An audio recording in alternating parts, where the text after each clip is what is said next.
forward to playing my game. What's up, everybody? This is the Constant Crusade podcast. This is the podcast where we talk about things. I don't care about the intro anymore. We're here to give the people what they want. My name is EJ Olson. I am joined by Nick Durheim. We have some stuff we want to talk to you about today, right now. I don't know if we're going to give anybody what they want. Hey, here's the thing, man. I'm filled with apprehension. Well, that's normal. That's like our default state, Nick. So I am sick right now, which is something that, this is episode 16 of the Constant Crusade podcast. I feel like more often than not, I've come on and said, I'm sick today. I feel like crap. I sound weird. But here I am.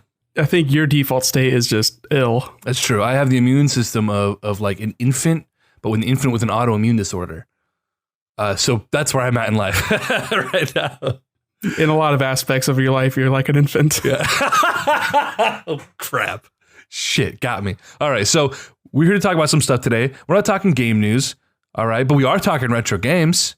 See, I should have led with that. What retro games are we talking about? My man, I copped that SNES Classic day one. Oh, yeah. I guess that's that new age retro shit. It is. I get that. We're here because I'm going on vacation. I'll be gone a little while, and I would not have been able to live with myself if we didn't sit down and I didn't get the 411 on everything you've been playing. Yeah, and look forward to episode 17 coming in middle of 2018. Oh, no, I hope not. I hope it's going to be a long vacation. Much sooner than that. All right, give it a week. All right, so the last couple episodes we did, we both had not really played too much. But in this last week, since the last episode, you've beaten, not just played, you've completed 3 different games. Well, I've almost completed one of them. And technically, I had gotten it and started it when we were recording the last episode, but we just completely forgot to mention that. Well, here we go. And it was already a long episode anyway, so who cares? Fair enough. All right, so talk to me. Where are you at right now?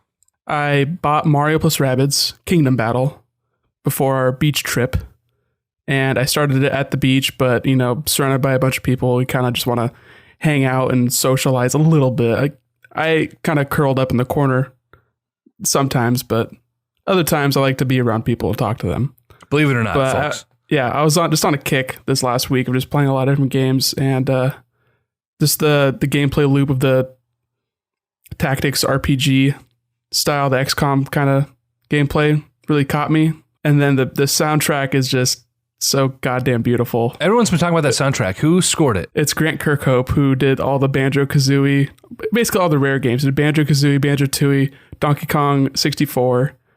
He did Conker's Bad Fur Day, did GoldenEye, did Perfect Dark. Wow.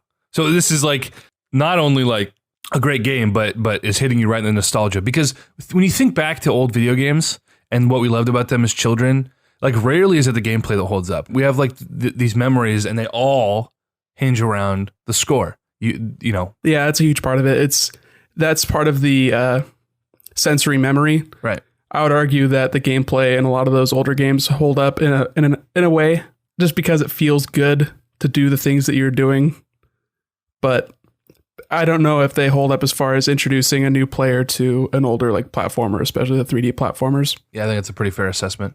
The Grant Kirkhope, his style just oozes through. It feels so much like a Rare game. It's Ubisoft, but it's like a new age Rare game. That's crazy. Sort of second party Nintendo polish that yeah. I haven't felt since, the late 90s. Hell yeah, that's exciting. Now I really wish I had picked it up. Not too late. Well, that's true. It's just, Stardew Valley comes out tomorrow as of the time of this recording, and that's pretty much all I'll be doing on the flight is just fucking with my farm. Totally fair. All right. So talk to me a little bit about the gameplay then, because I know it's a strategy game and there are guns involved, and guns in Mario, it's an eclectic combination. How does that work? It's goofy, but basically any Mario game is weird. I mean, that weird plumber man, he could play tennis, he can play golf, he races carts, he has parties with Bowser. I mean, you put him in anything. He's just the magic sauce that makes anything better. You're quite literally just describing a middle-aged man from Italy. Yeah. He golfs and he has parties. And here's my weird Italian accent. That's bad. That is my future, I hope. Just a weird Italian man who golfs and parties. Hey, man, you've got that Italian blood running deep in your veins. Maybe that's why I identify so closely with Mario. But so I'll just give you like the bare bones kind of premise of the story. Okay. Because it starts out and there's a scene of somebody fucking around with this weird VR helmet. And then for some reason, those weird rabbits crash in with their like time machine, washing machine thing. And they steal this VR helmet that fuses things that are seen together. And they end up fusing together the real world with a poster of like Mario and the Mushroom Kingdom. Because this person who has this VR helmet is a Mario fan. So don't try to think too deeply about it. It's just Mario and Rabbids meshed together. And I thought, everyone kind of had that same suspicion that the Rabbids are just going to be really annoying and stupid. But I don't know. It's quirky and it's not too over the top and like overbearing. So it's just kind of funny. We've talked about this before, but are the Rabbids, now that you've played this game, are the Rabbids like minion tier obnoxious? See, I don't know because I've never seen Despicable Me. I don't even know if minions are obnoxious. All I know is that weird old people on Facebook use them for bad memes. That's my only exposure to minions. And they say banana and they're French. Isn't that all you need to know then? Maybe. I mean, this is also the first game I've played that's had Rabbids. All I know about them before that was it's like a weird Rayman spinoff from the Wii. Yeah. And then that became more popular than Rayman ever was. And they just sort of capitalized on that. Why is that? Is it just because the Rabbids were adorable and marketable on a system that was, aimed at old people with dementia and little children who don't know how to play video games? I would assume it has to be, they fit better into like a mini game collection, which is that was a huge genre on the Wii. So I don't know. Yikes. They're very expressive. So it makes sense that children they would kind of attach themselves to that. So I don't know. I guess there's a cartoon in France that's fairly popular or something. I don't know. I've never played XCOM.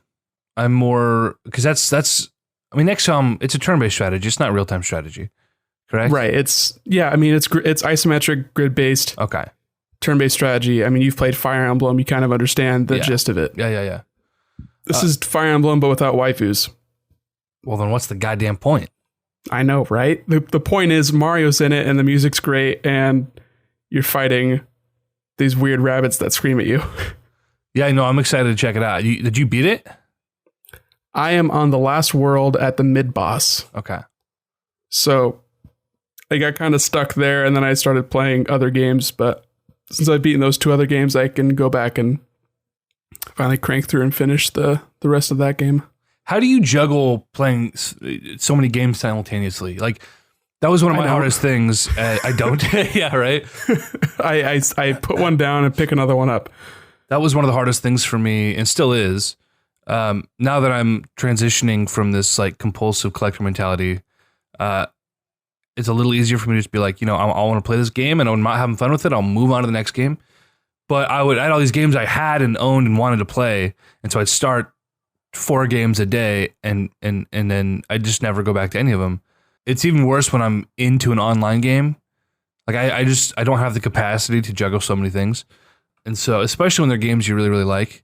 And that's frustrating because even if I only, like, say I beat a game every month, like there's so many games that come out. Like, how can you possibly play them all? Some people play every game. Some people have better motivation than either of us. They have better time management skills. I don't know. It's the larger part of the population. Yes, that's true. Some people just aren't as sick as us. Yeah, right.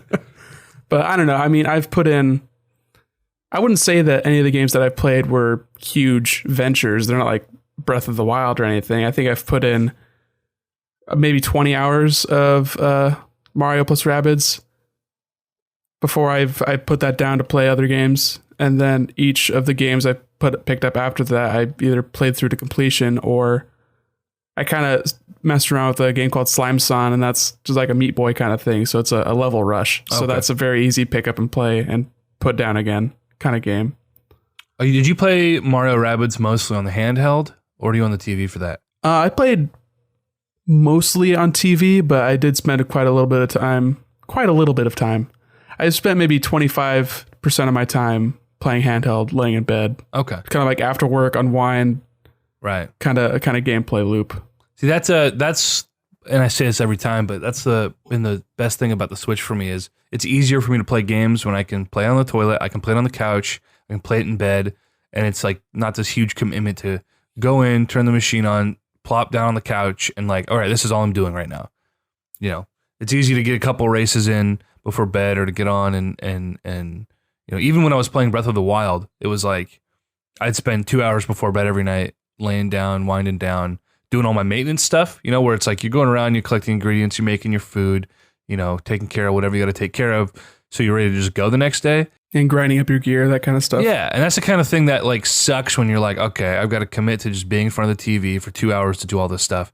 It's not so bad when you're in front of the TV, you know, watching The Office and just kind of going through the motions. Let me tell you how many amiibo I scanned in bed. You should have seen my nightstand. Doing your cheating. Oh hell yeah. Time skip bullshit stuff. Oh yeah, man. I was grinding the scales, doing a lot of that. But then yeah, I would just farm for those dope ass items that the amiibo would drop, and it took so long, Nick. It took so long. The drop rates were repels level. Okay, just yeah. I mean garbage. that sounds like a fun thing to do. Going into your system settings and changing your time. And scanning a bunch of amiibos. So let me tell you what I know about changing your system settings and going into your time, scanning your amiibos again. I'm a real broken person. We've established this, and I don't like to actually have fun. That's not true. That's all I want in life. So what else have you been playing? On that note, yeah, I mean, I guess you kind of get the basic gist of Mario and Rabbids. There's some cool stuff with like skill trees, and you can respec, and there's all this kind of stuff associated with that, choosing your team, your loadout, all that kind of jazz. I think you'd get a real kick out of it. But after I got to my point where I was kind of stuck and wanted to move on and try some other stuff out, I, on a whim, purchased a eShop card worth $50, but I spent $40 on it, like one of those kind of deals. Oh, okay, yeah. So I went through and I bought a bunch of indies I've been meaning to pick up. And coincidentally, a game I'd been looking forward to since it was revealed in the Nintendo Nindies, I think it was at PAX event, that video, and it was a game called Golf Story. Dude, everyone's been talking about that. Dude, it is pretty fucking fantastic. It is like a 16-bit kind of style golf RPG. Right. A la the Camelot Mario Golf on Game Boy Color and Game Boy Advance. I remember you being down here at my pad and playing that on the Game Boy player.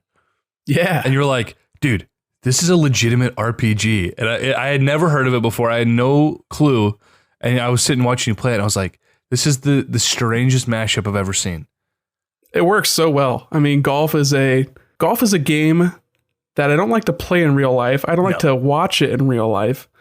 But there's something about the video game aspect of it that just clicks and makes a whole lot of sense to me. And golf video games are just historically just really fucking fun. I had a lot of fun back in the day with Tiger Woods PGA Golf, like 2003, totally on GameCube. Oh yeah, like it's a fun loop to grind out better clubs, and you get sponsorships in that game specifically. But it's such what a bizarre concept. It's really funny. The Mario Golf on Game Boy Color I wanted to show you because the soundtrack sounded a lot like the Pokemon trading card game. Yes, on Game Boy, and that's just. That fills my heart with love. Nothing but joy. Dude, something about golf games, like you said, going back to the NES golf game, which is a fucking classic. Black Box Seriously. Golf. Oh my gosh. Yeah. It's a great game. And all the way through, the Tiger Woods games. And, you know, my uncle, who's not a gamer, he's kind of technologically challenged, as most fucking almost 50-year-old men are.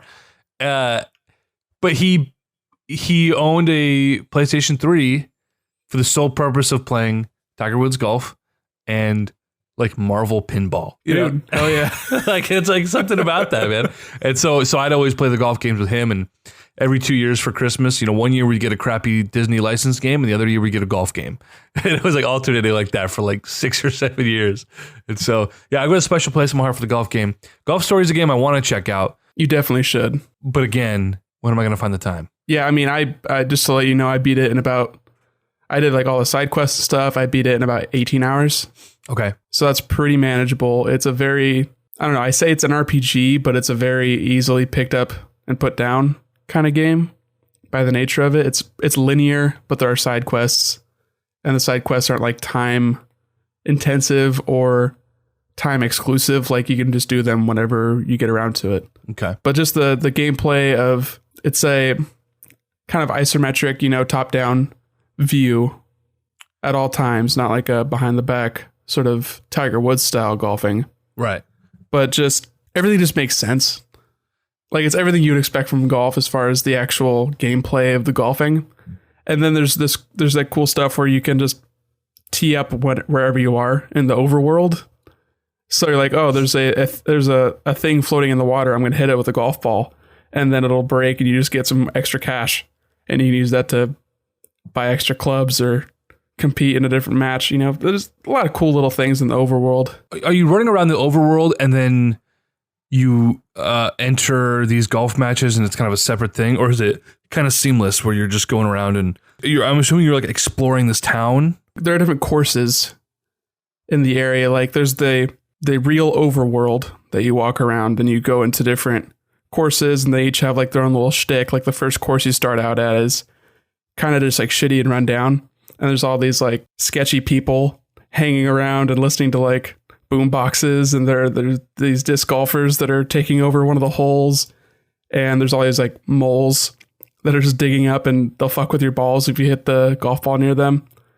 And that's just the shtick of that course. There's another course that's like prehistoric caveman style. Right. There's one that's like it's super windy and there's all these birds hanging around. Like each one has a very specific identity. I was just scrolling through some pictures of it, and dude, mad Stardew Valley vibes. I love it. Yeah, it's similar pixel art. It's just that's a shtick. It's not. I don't think there's nothing gameplay wise that's like Stardew Valley. It's just a well written, fun SNES kind of style RPG golf game. Right. I'm excited to check it out. That's something that I'll probably hit up on the plane tomorrow.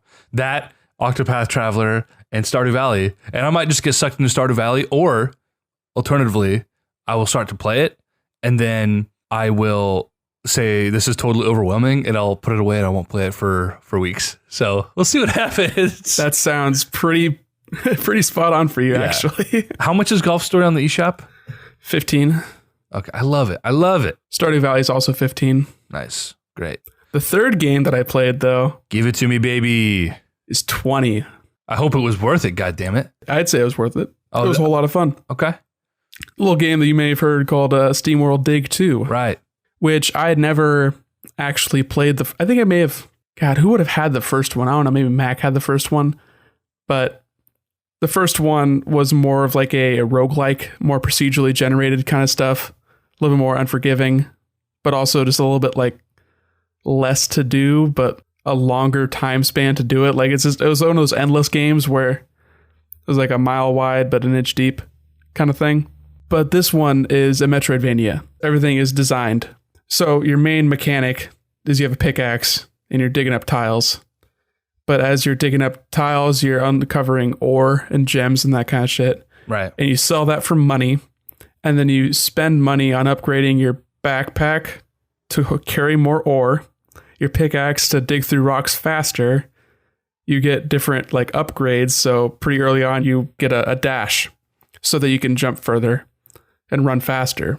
So classic. There'll be these, you step on a switch, a door opens. You step off the switch, door closes. Right. So you have to run to get through it. It gates you. Metroidvania. Classic Metroidvania. Okay. So this was totally off my radar because of the first game. I don't know how many years ago that was, but it was so off my radar.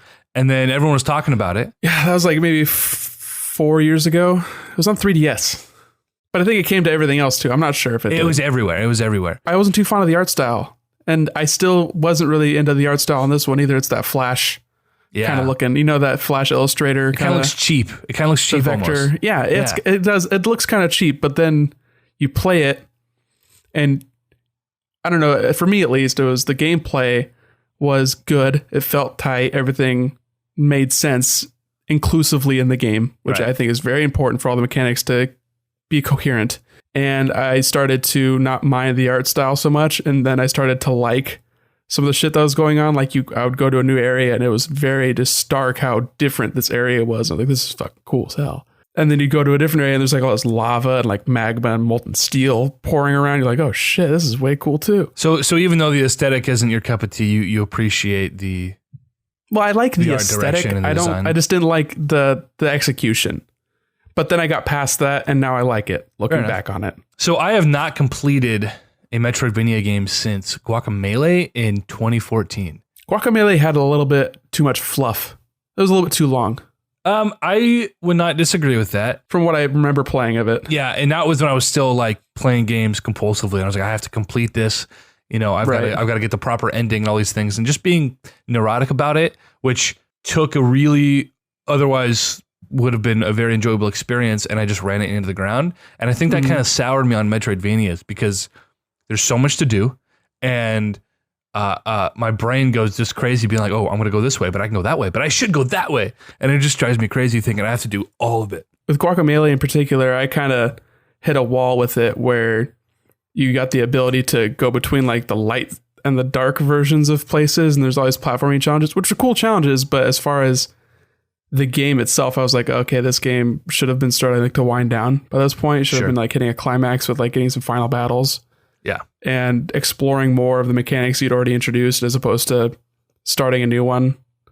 I don't know. That was just the total surface level reaction to that part of the game. In some ways, I feel like that spoiled me a little bit because I thought the controls were so tight and the powers were it was so visceral, the things you could do to these enemies. And it just felt really nice. Yeah, really cool, like beat 'em up combo systems. And I thought that was really unique and interesting. You had to know how to use them. You couldn't just go in button mashing. You had to know the systems and you had to know the combinations and figure out what works and which enemies. And it wasn't like the deepest system ever, but it was enough that like I tried to play a game like what's the one on Xbox? Why is it the name's failing me right now? Ori in the Blind Forest. Yeah, I put in 3 or 4 hours into that and it never gripped me. There's something really engaging about just like learning 3 combos and just using those combos and beating the fuck out of weird enemies. I did try to play Symphony of the Night. I bought that on Vita and it ran like shit, so I pitched that and then I bought it on Xbox One and I played a couple hours. Yeah, that's a backwards compatible, right? Or is that Xbox One native? It's backwards compatible. You buy it off the 360. Yeah. Really tight controls. It blows me away that it came out when it did. Because, you know, people talk about Super Metroid being the best so-and-so, and obviously it was the catalyst for this whole genre, right? And it was groundbreaking in a lot of ways. That game is slow and it is chunky. I was playing it on the classic just the other day, and it hasn't gripped me yet. And I know I doubt, Chris, that you're listening, but forgive me, man. It was tough. It was really rough. Metroid's slow. Even Castlevania is slow. Symphony of the Night is probably the fastest Castlevania game they had made up to that point. Right. But Metroid is slow on purpose. Castlevania never felt like it was slow on purpose. Never felt like it needed to be slow. Especially since you're doing melee combat 9 times out of 10. But with Metroid, it was more about the isolation, and the slow movement adds to that. And then when you unlock abilities to move faster, it's like you earn it. I get that. But anyway, all that to say, Metroidvanias have never been my game of choice, my genre of choice. So maybe I'll check out SteamWorld Dig just because of people have been saying about it. Now, obviously, you know, you're singing its praises. One of the podcasts we listened to, they were like, "Is this better than?" I can't remember what game they compared it to, but it was a catchy headline. Samus Returns. Yeah. Which Samus Returns has gotten, I mean, ubiquitous praise. People love that game. So I'll check it out, especially for. Oh, you said that one was $20? Yeah, that's a $20 game. Oh, I don't know. But I spent 16 hours playing that to completion. Okay. Worth. Yeah, definitely. As far as like a time spent, dollars per hour. Yeah, kind of bullshit. I didn't 83% just first run. I don't know if I have the urge or the desire to go back. Some of the challenge, there's these challenge rooms that are fairly reminiscent of a mechanic like Breath of the Wild with the shrines, right? Where you'll go into a room and either you'll get a cool Metroidvania style upgrade, like you get a jetpack or you get a fucking grappling hook. Which I'll tell you, the grappling hook, it's really fucking cool. Yeah, it's like it's a hook shot style. So 4 cardinal directions, you shoot it out and you just zip along. And it's really cool, especially since as you're digging down, it becomes harder to get back up. And you have a Mega Man X style wall jump, which obviously that's fucking cool too. Very satisfying. More games need wall jumps, but I get how it breaks it. Other challenge rooms will be just that. It's a challenge. So there was one called The Floor is Lava, and all along the floor are these switches. And if you hit one of the switches, a door at the end of the hall closes. So you're doing these platforming puzzles to get across and getting past the door. And there's 3 sections of that. And at the end of it, you get a cog, which these cogs are your currency, basically, that you use in a skill tree sort of thing. So as you're upgrading your pickaxe, your bag, all this kind of shit, you're also getting the opportunity to use these blueprints that will give you a bonus effect. So say one of the pickaxe ones, it deals double damage to tiles that have ore in them. So you can plow away through those faster. And you can equip and unequip those at any time, which is really nice. I don't like having to spec into a specific style of play from the get-go. I like to switch it up as I move along. I'm going to say we'll see if I pick it up, but I'm more likely to pick up Golf Story tomorrow, honestly. Oh, yeah. I recommend that one to you more. Yeah, much more likely. SteamWorld Dig. Next time we hang out, I'll let you pick it up and play it and see how you feel about it. I was going to say, I just need to come up. Next time I'm up, I just need to come over and we just need to like vegetate and go through some of these and give me a taste, you know? Give me a few hits. Yeah. On the house. Yeah, and I've got 2 other games that I've bought and haven't really sunk my teeth too much into. I mentioned Slime Son. That's similar to Super Meat Boy, but it's pixel art. Gotcha. Different mechanics. There's you're this gooey slime trying to escape out of a worm. Imagine the Alaskan bullworm from SpongeBob. Okay, yeah.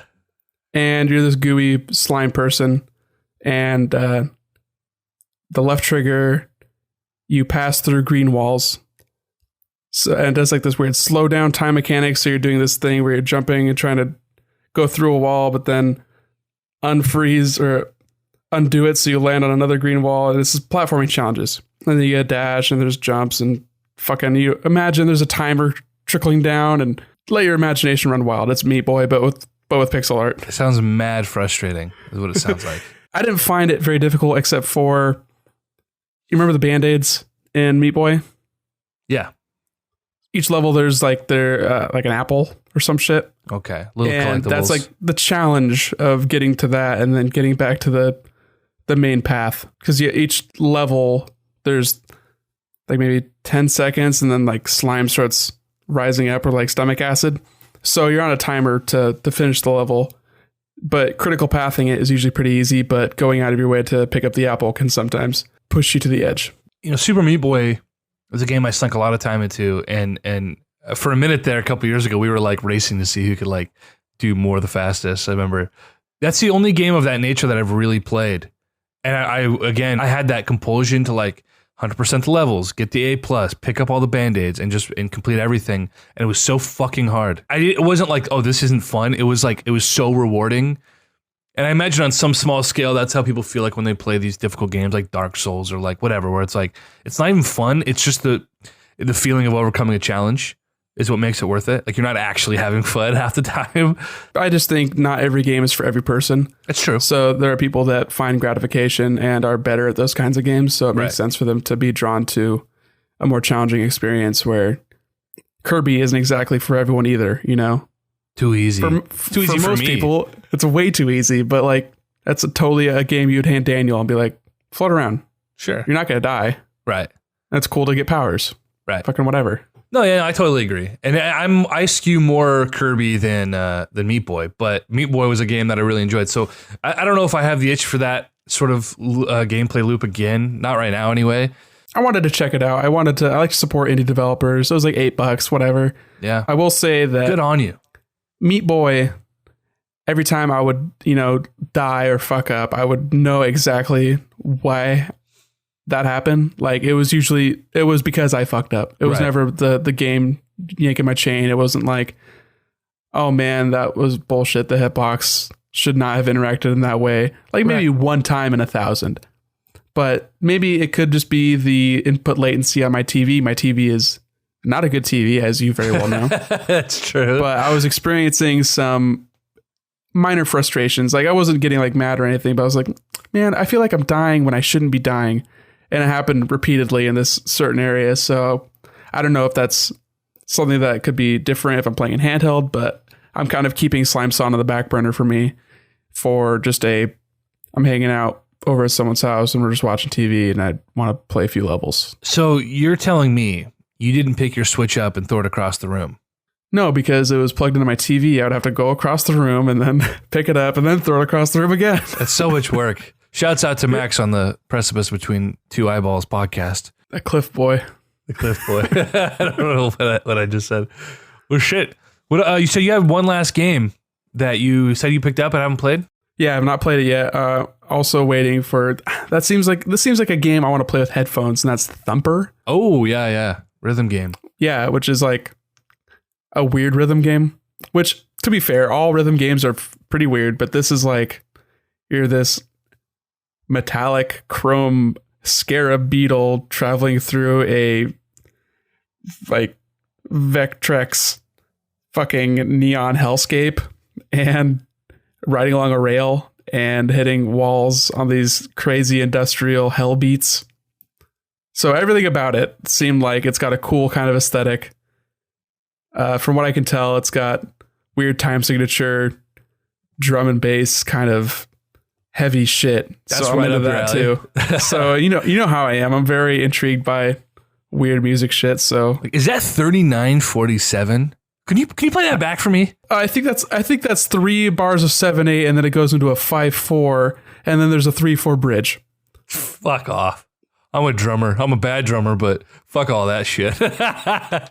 Drumming is just counting. You're bad at counting. I'm terrible at math. I just hit things hard because I'm full of rage. Counting is math, I guess.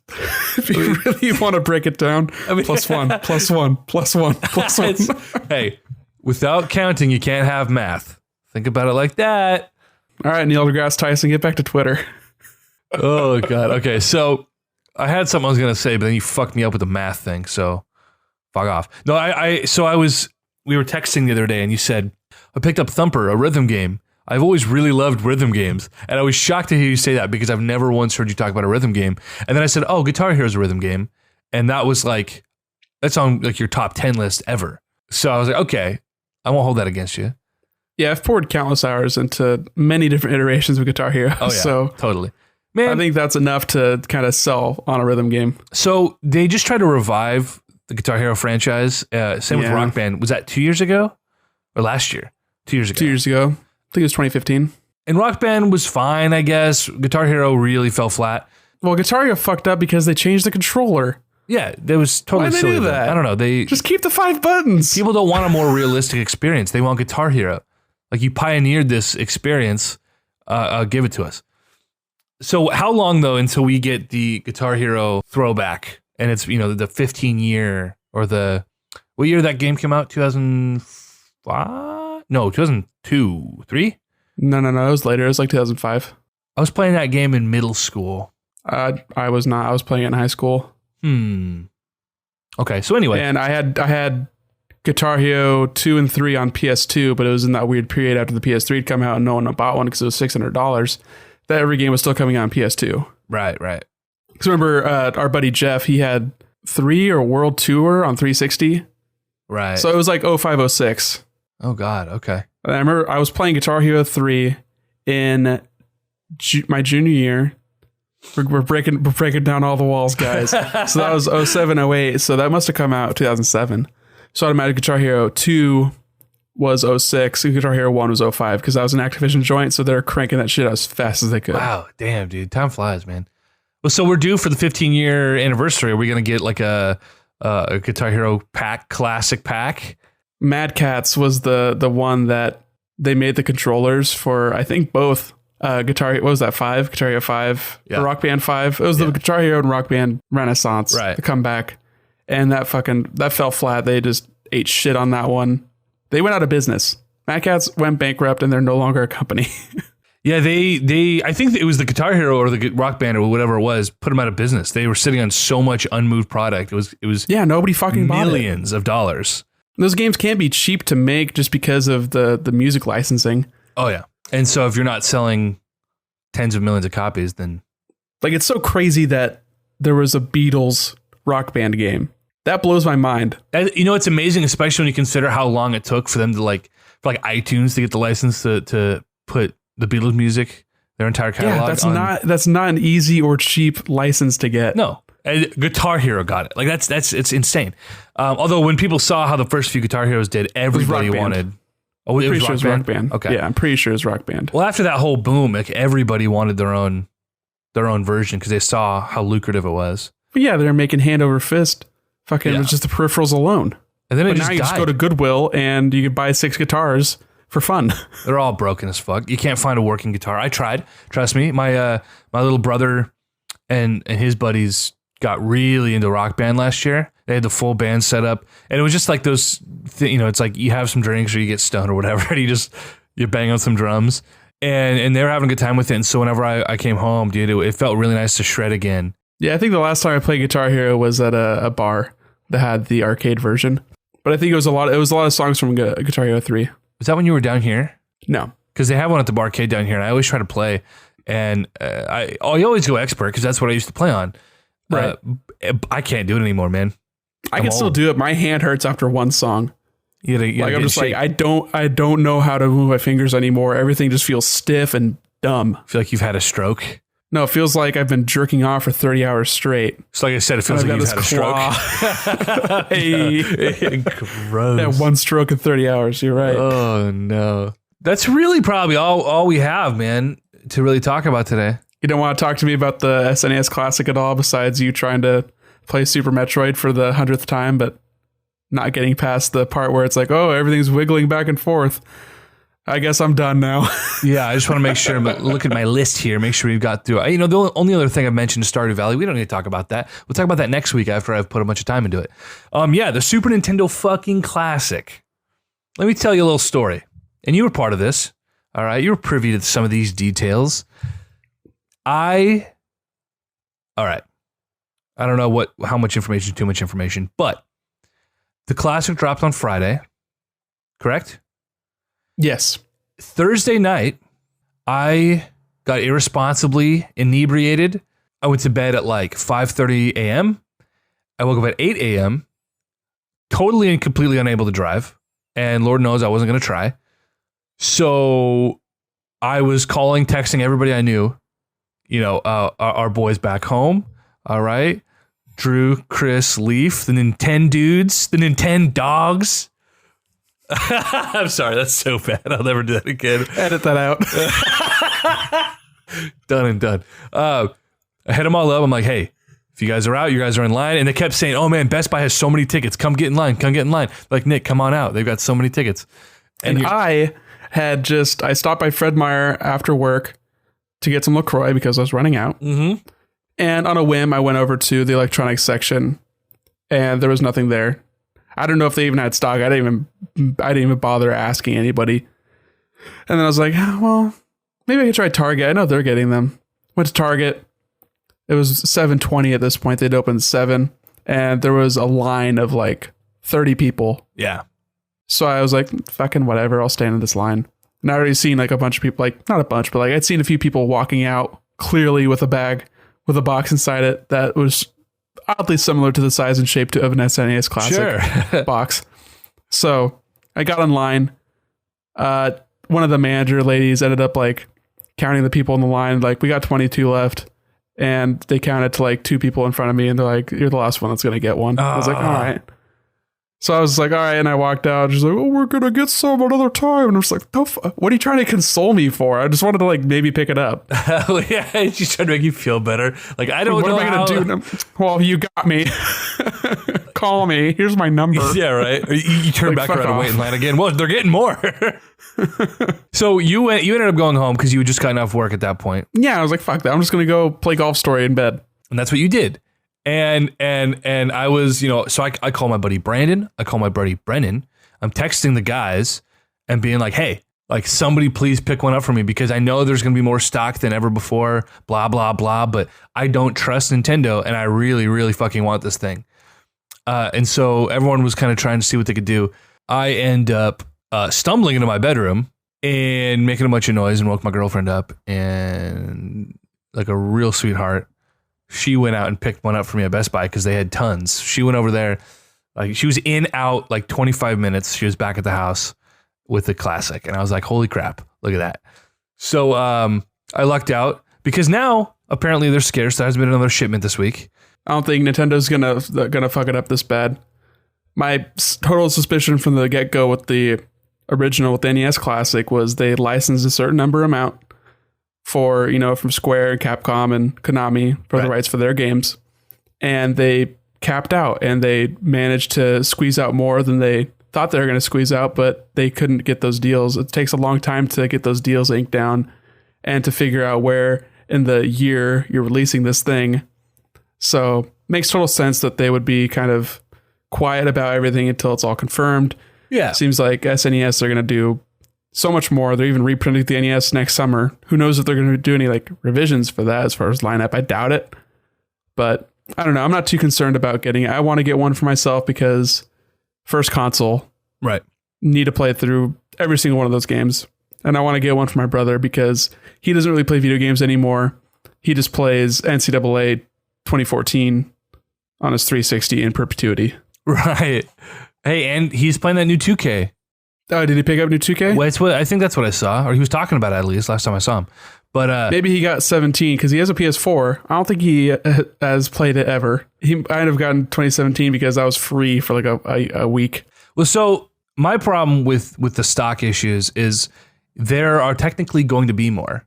Like there've been plenty of Switches. They're out there, but it's now there'll never be as many as there were in that abundance, in such a dense concentration across every major retailer. Like it's going to be a hunt. You're going to be calling people. You're going to be showing up. You're not just going to walk in and say, oh, there's a stack of them on the shelf. That's not going to happen. Probably ever. It's still going to be a game. It'll be much easier in the NES Classic. Like that was a chore for me to get, calling people every day, every night.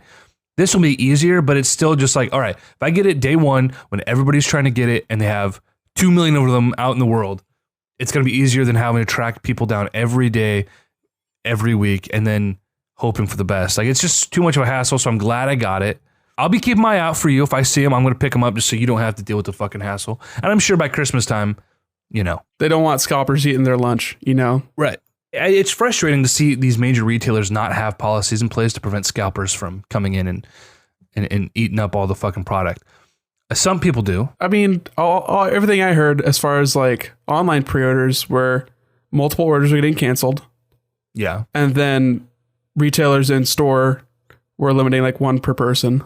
So a lot of people did, but Twitter that morning, if you just search scalper, it was just pictures of fucking people with, people would find these scalpers and then they'd put them on blast, 9 SNES Classics on their fucking lap or something. Like they're out there. So there were retailers that didn't give a shit.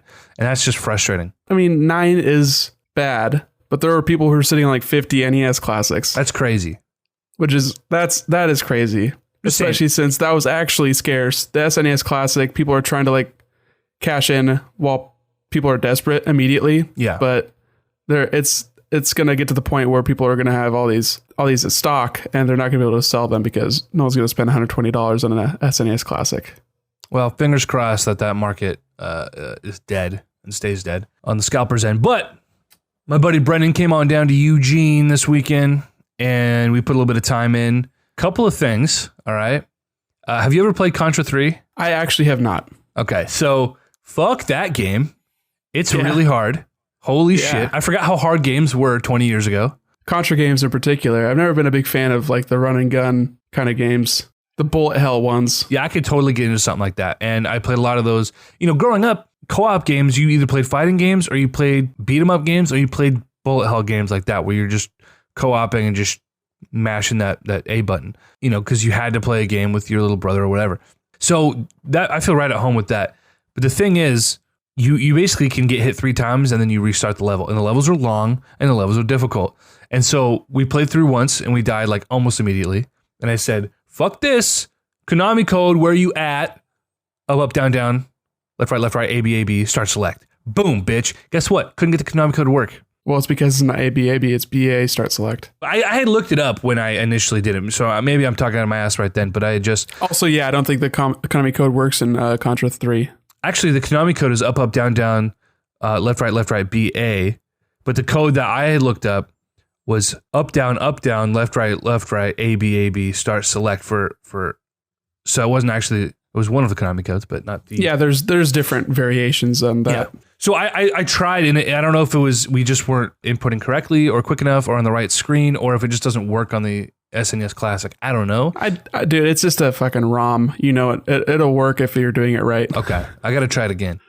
Because there's no way I'll ever beat that game without fucking. Because there's even like there were some games in the Super Nintendo that you could just there was a quick reset options that it works in the SNES Classic as well. I think Mario RPG, if you hold Start, Select, and L and R all at the same time, it just pops you back to the main menu of the game. Oh, really? Yeah, I like that.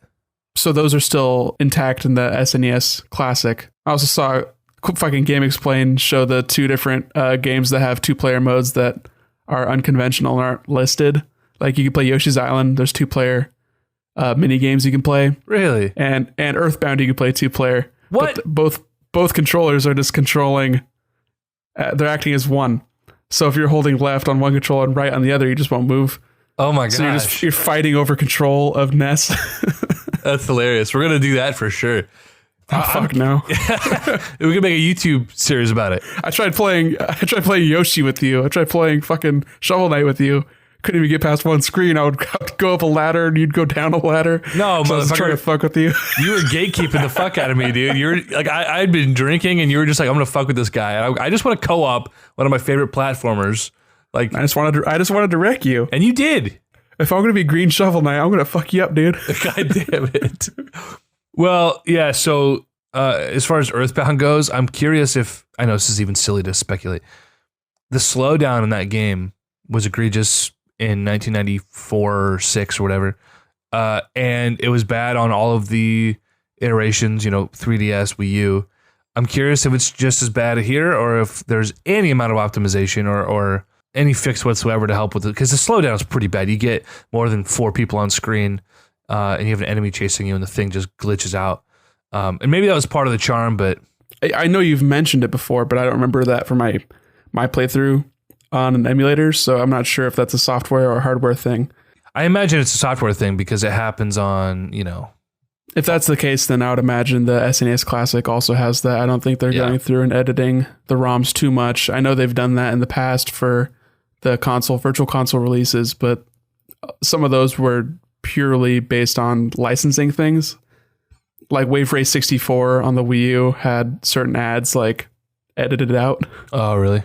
Yeah. That makes sense. Aside from Contra, let's see, what do we play? First thing I played was Mario World, of course. That was easy. First game I ever played on the Super Nintendo.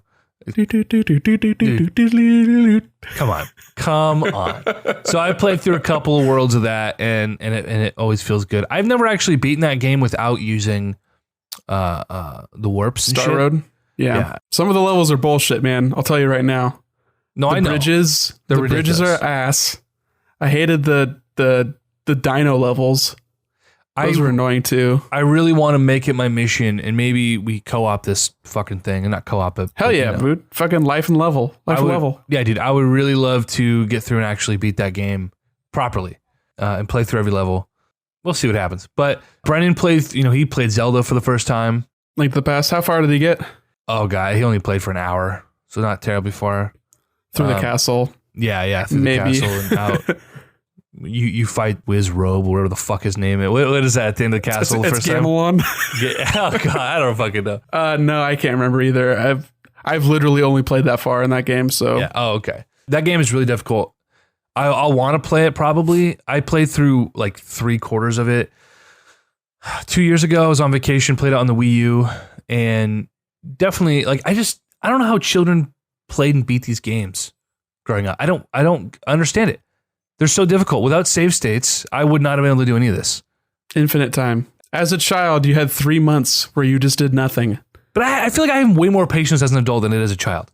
How did I get through some of these games without completely losing my fucking shit? You have more patience, but you also have access to any game you could possibly want to play. When you're a kid and that's the one game you have, you make do. That's a fair point. So yeah, well, I don't know if I'll go back and actually beat that game, but it fills me with nostalgia. Hearing that soundtrack and the sound effects And you're going around swinging that sword like. Well, yeah, because a lot of the Zelda games after that are you take homage. Yeah. If Koji Kondo makes a perfect soundtrack once, you can just milk that for 30 years. Right. Easy. The Lord knows he has. Where it counts. I'm not holding it against anybody. If John Williams had to completely write only new music for the next Star Wars movie, you'd be kind of pissed. Well, I mean, to be fair, he mostly did for Force Awakens. It was mostly new stuff. He had a couple of throwback themes, but he's not a guy who likes to run his shit into the ground. He really doesn't like some of those old scores, even though they're like iconic, classic, all time. You know, he doesn't like the Star Wars soundtrack. He didn't like what he did. He's like, I think it's massively overrated, and I don't understand why people love it. And like he said that last year. Well, they don't love it because they love the music. They love it because they love the movie that it's in. I don't know, man. I mean, John Williams, dude, just amazing. Let's be honest. Indiana Jones is his best song. I don't know if I can say that, man. He's on so many all-time classic scores. It's like Superman is his worst. Indiana Jones is his best. Jurassic Park is somewhere in the middle. Jurassic Park is phenomenal. It's so... Indiana Jones is way more hype. I mean, maybe. I mean, Jurassic Park is big and like it fits the movie. Right. But Indiana Jones is a much more fun song. It's very fitting for that movie as well. Nah, yeah, I agree. You're right. I'm saying in a vacuum, you're like, oh, I want to listen to that one.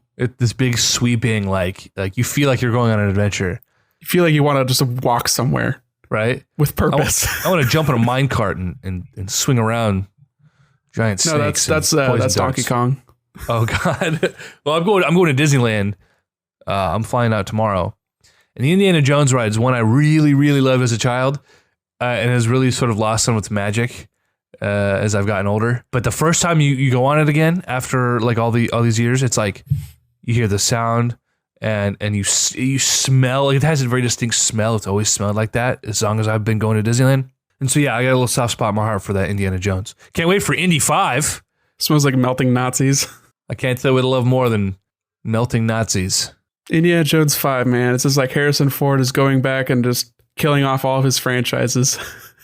I want to die in every movie. Yeah, right. He's suffering from something psychologically right now, and he's trying to exorcise those demons by killing himself off wherever he can. And I guess Blade Runner is getting great reviews right now. He's already tried to do it in person with all the airplanes he's crashed. Oh my God. Well, he's just a fucking drunk.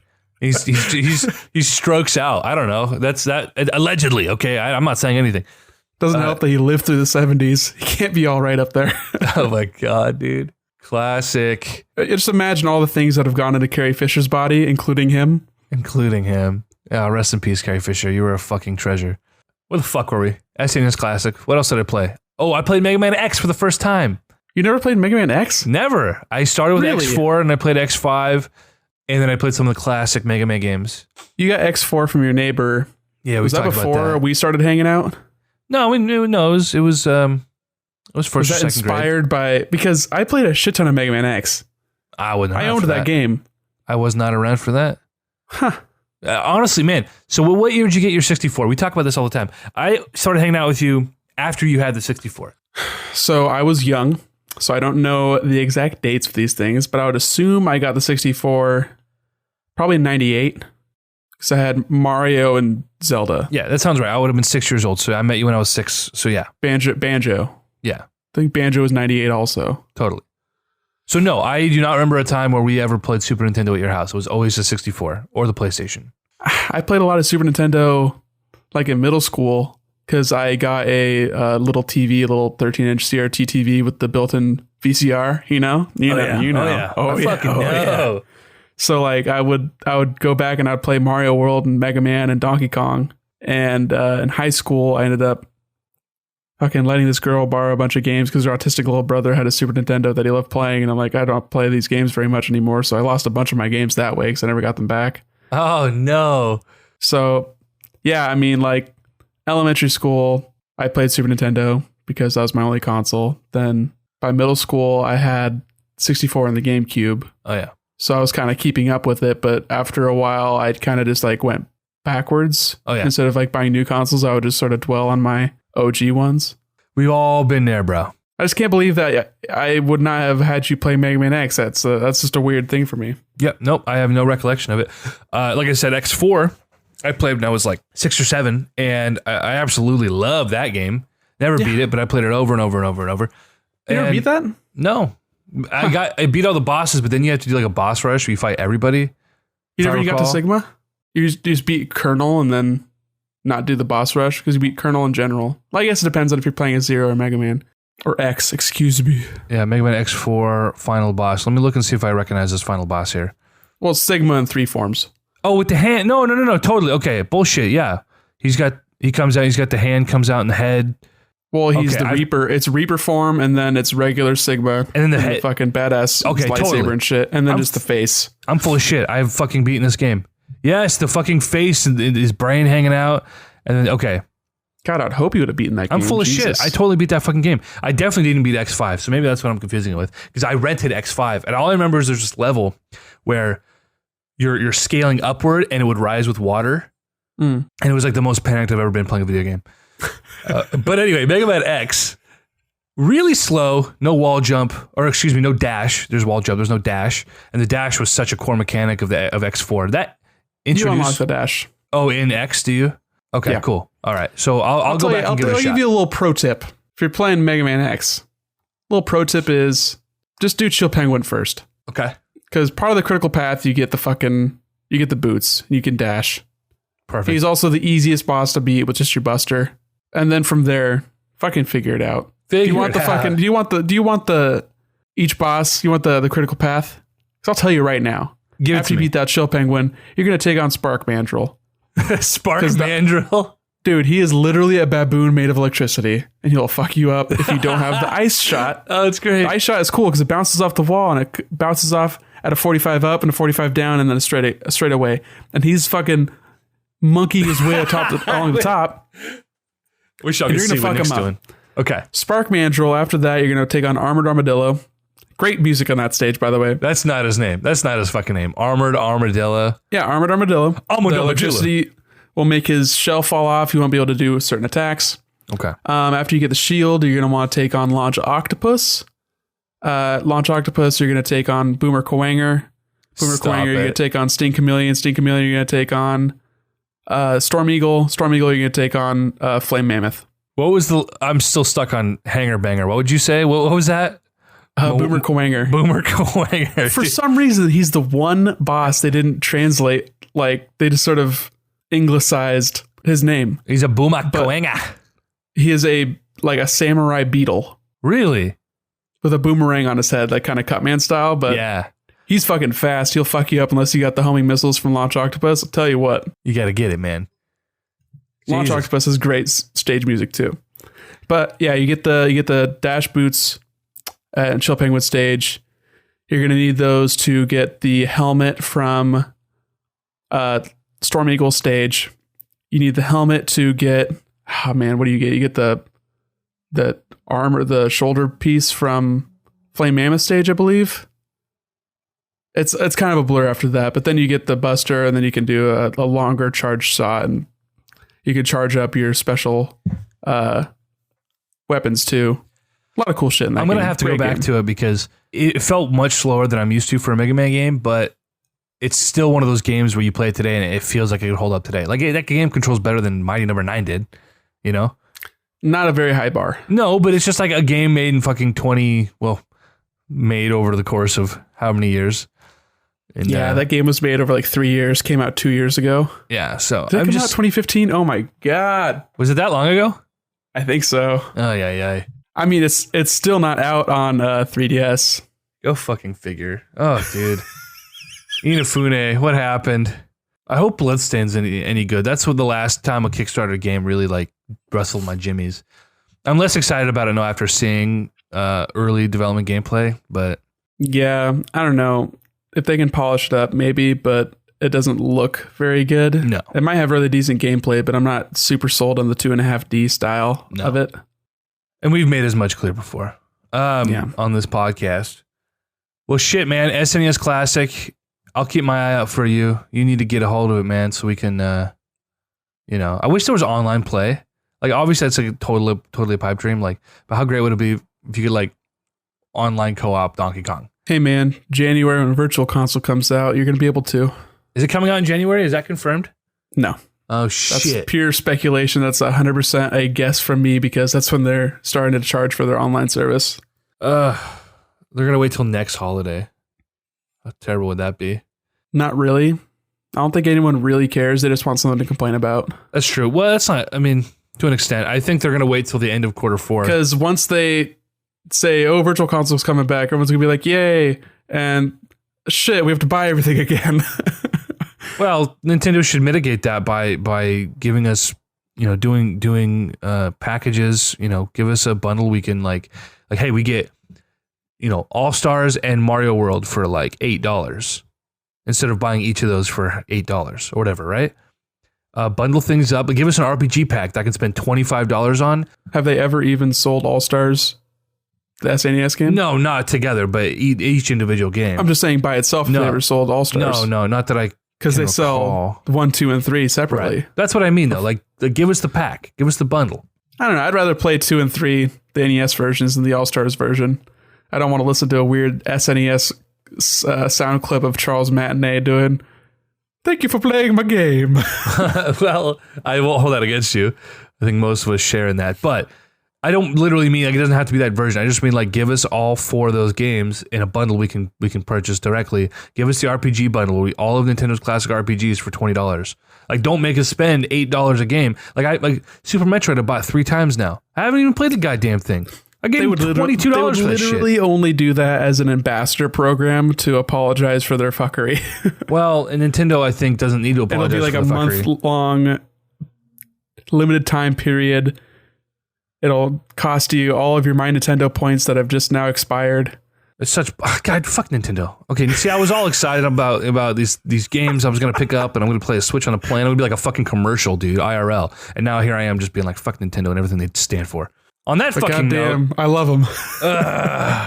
It's like that relationship. It's like your first love. Like she cheated on you, but you're just like you love her, and you can't let her go, and she keeps coming back and asking for money.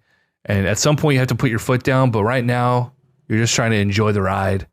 That's how I feel. I don't feel nearly as abused by Nintendo as many people are by their respective sins. People still spending money on like League of Legends and fucking fair enough Street Fighter. Street Fighter #subtweet or Marvel vs. Capcom. Pick a fighting game, really. Right. Is that all you have for us today, Nick Durheim? Yeah, I think that's about it. Fuck yeah, dude. This is the shortest pod we've done in a while. Yeah, it's still over an hour. Well, once we edit it down and, Anyway, this has been the Console Crusade podcast. We'll see you motherfuckers next week. Yeah, thanks for tuning in, y'all. You can find me on Twitter @eJiggle. You can find if you follow him, he'll block you. We'll block you. We've established that. I don't like strangers following me, but I'm there. You can follow the Console Crusade podcast at @console_crusade. We're not very active right now because the only people following it are the 2 of us. So, And the 3 people that somehow we tricked into downloading the podcast every time we post it. Yeah, right. Totally. Well, I think half of our listens are from me. So that's also pretty sad. Yeah. Well. Anyway, this is Nick Durheim. Find him on Twitter @PressTillDeath. We should really punch these in at the beginning. Yeah, I mean, we're still getting the hang of this whole podcast thing. Whatever, man. I'm just trying to talk about video games, motherfucker. Hell yeah. Mission accomplished. I'm trying to spread my brand. I'm trying to break 300 followers. I'm trying to break 50, brother. That's why I be retweeting you every day. I mean, you are one away. Well, here's the thing. So my old Twitter account, retweeting me is not going to get you followers. Me retweeting you would get you followers. Oh, right. That's how that works. But you're private and I can't retweet you, I think. I'm not private, no. My old, you retweeted me this morning, motherfucker. Ooh, look at all these new memes. Yeah, your dad. Fucking classic, dude. Okay, all right. This has been the Console Crusade podcast, guys. Thanks for tuning the fuck in. We'll see you next week. Good show.